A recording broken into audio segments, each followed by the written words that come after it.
All right. I got a busy day, but I've got time to get out one story in a video today, and here it is. The writer's name is, by the way, at the end of this story, I'm going to talk about something different. If you guys want to hang around and listen to that, I'm going to talk about some of the things I say on this channel and some of the things that crack me up about the comments. So if you want to hang around and listen to that, that's fine. But back to this story, the writer's name is David, and he writes, "This tale was related to me by my 4th grade PE coach, and it made an impression on me. I'm not sure where he heard it or how true it is. It takes place in Cato Lake, which has a history of sightings of unknown creatures. It terrified me as a child." The Night Watchman. The sun was setting in Oil City, Louisiana, as the man made his way to his post. He was to be the new night watchman for one of the many oil derricks that had been erected over the short period of time since oil had been discovered in nearby Cato Lake and the surrounding swamps and marshlands. It would be a decent job, he thought, keeping an eye on the various tools and equipment that the wildcatter crew used during the day to pull the crude from the belly of the earth. You just had to make it through the night without falling asleep. As the new man, he had been picked to watch the derrick furthest back from a particular boggy section of swamp. Having no boat available to pull through the muck, he decided to walk along the bank. It would take a little longer, but the trek through the swamp wouldn't be anything he hadn't done before, and he wanted to make an impression to hopefully move up to a higher paying position on a day crew. The canopy of trees quickly blotted out what little light was left, and he paused to light a kerosene lantern that he carried with a match. The amber light spilled out to push back some of the gloom, and he continued on. The smell of the cypress trees and stagnant mud were old companions that he had grown to love from his life spent in the Louisiana bottoms. He let his mind wander with the memories of hunting and fishing those familiar smells evoked, and a cypress knee caught his foot and he stumbled. As he caught himself, he heard it. It was a step. Holding the lantern high, he turned to look into the darkness. There was nothing he could see among the dancing shadows. Deciding it was his mind playing tricks, he turned and began to walk again. It wasn't long when he heard it again. More steps mirroring his own, just to the side and behind him. So he stopped and he turned, once again holding the lantern high. "Who is that?" he called out. He got no answer. His pace quickened as he began to walk again, and he heard the steps begin to once more mirror his own, now sloshing in the nearby water. Becoming unnerved, he began to walk even faster, catching his feet on exposed roots, cypress knees, and clinging mud, hearing the sloshing steps growing closer. With anger overcoming his fear, he stopped again. "Who the hell is that?" he screamed, and still there was no answer. An overwhelming quiet had engulfed the swamp. It was like cotton had been placed in his ears. All he could hear was the beating of his own heart and his quickened breaths. And then, from the darkness, came a low, deep growl that reverberated in his chest. He could feel the color drain from his face and his blood ran cold. Without thinking, he turned and ran. He had nothing to defend himself with. His only hope was to reach the oil derrick. As he ran, sloshing through the water and muck, he heard it following him. It was crashing through the undergrowth. The water splashed as the giant footsteps continued their pursuit, and it sounded as if it were upon him when he finally reached the derrick and began to climb. He dropped the lantern, and it fizzled out as it hit the water. Desperation made him climb faster as he heard whatever it was had finally caught up with him. As he climbed, the unearthly howl that blotted out the world came from just beneath him, and he thought his heart would stop as he covered his ears and wrapped his legs around the crossbeams of the structure.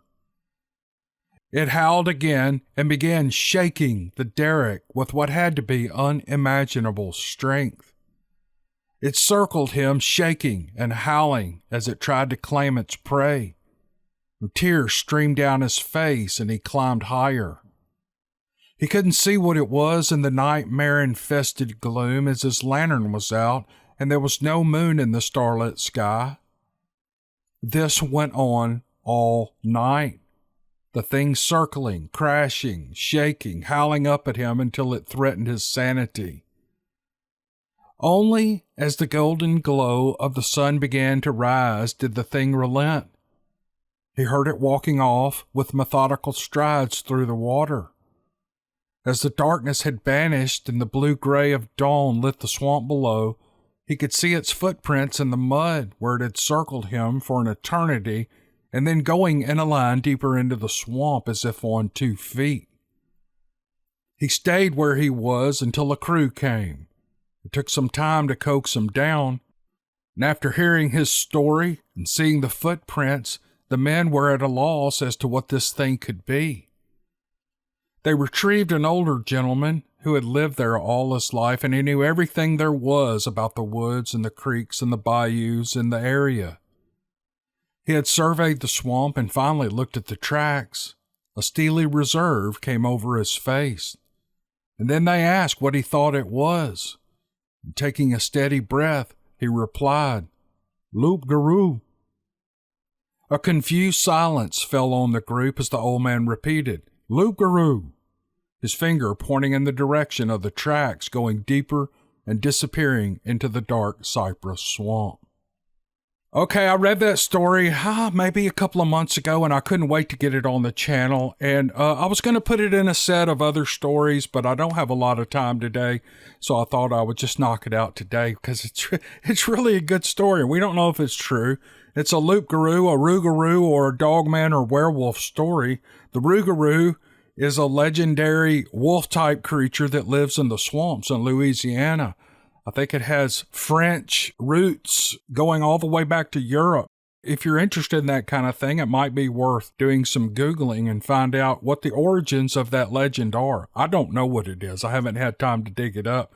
However, Jack LaFountain wrote a book about it. Matter of fact, it's an audio book. It's called Bayou Moon. It was just released a couple of weeks ago. And by the way, I still have a couple of promo codes left for a free audio book. Just send me an email to dixiecryptid@gmail.com and just say audiobook code in the subject line. Let me know which book you want. We've got Bayou Moon by Jack LaFountain, and there's also Codename Wild Hunt, Odin's Call, written by D.A. Roberts.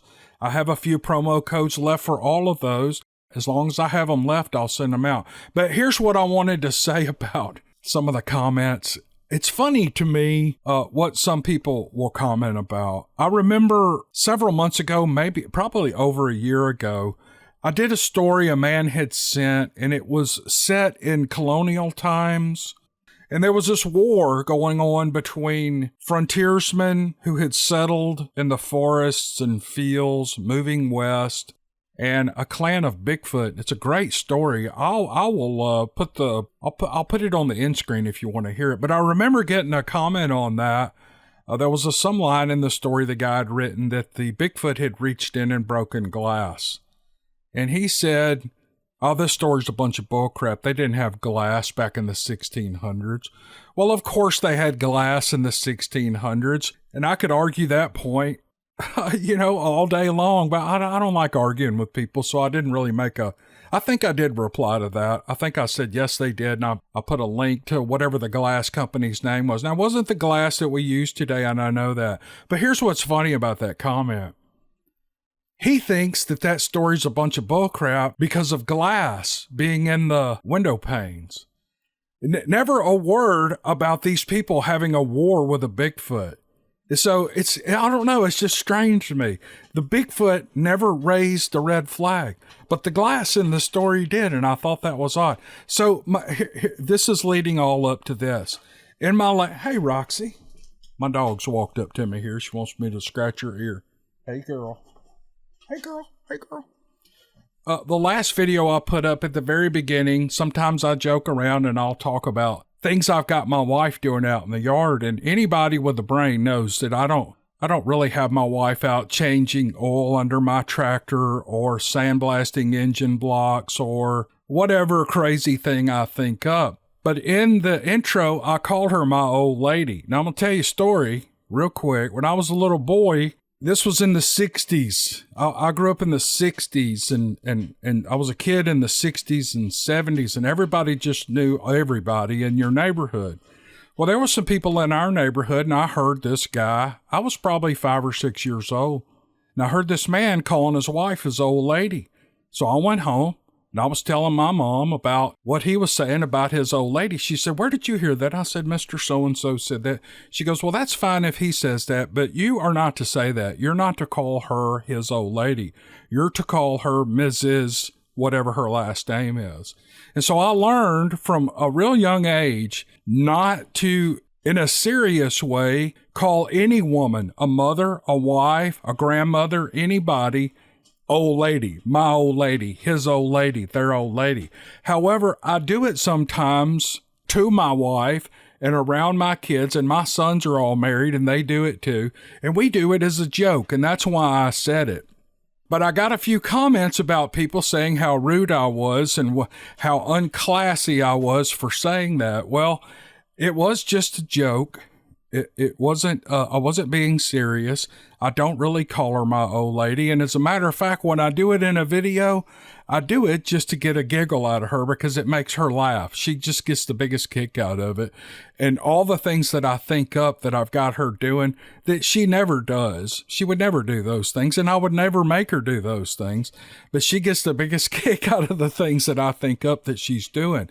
But here's what's funny about those comments. 2 or 3 people had a fit about me calling her my old lady, but there was never a single mention that I had her out sandblasting engine blocks so that I could paint them later. It's like sometimes you miss the woods for the trees. And I just thought that was funny. I remember turning to my wife and saying, "They just don't want me calling you my old lady, but they don't care if I've got you out changing oil, packing bearings, sandblasting engine blocks, whatever. Nobody cares about that. They just care what I call you." So I thought that was funny. I thought I'd share that. I don't really call her my old lady. However, in upcoming videos, if one of those little things hits me in the spur of the moment, I'm going to call her my old lady. She's going to hear it probably a month after I put it up, and she's going to get a chuckle out of it, and that's the only reason I do it.